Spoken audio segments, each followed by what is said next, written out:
Welcome to Luca is a Billionaire, where the only thing I invest in is your answers.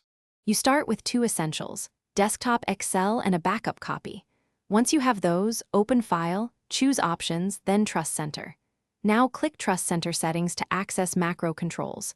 You need to be on the Macro Settings pane. Make sure you have administrative rights or permission in managed environments.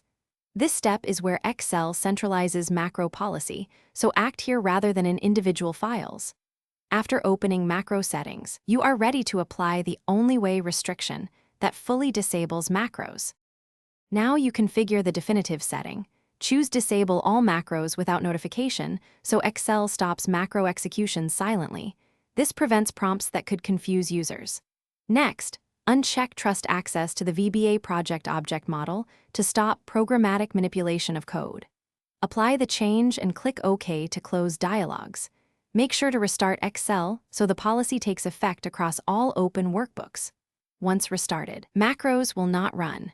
This is the single reliable way inside Excel to block. To finish, open a macro-enabled workbook to verify macros remain disabled. Nothing should execute.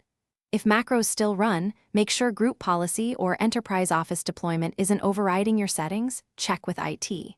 Also confirm you change settings in the desktop app, not online Excel, which handles macros differently.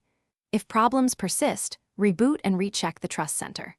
One key troubleshooting tip: if behavior is inconsistent, compare settings on another machine to isolate local policy or profile issues.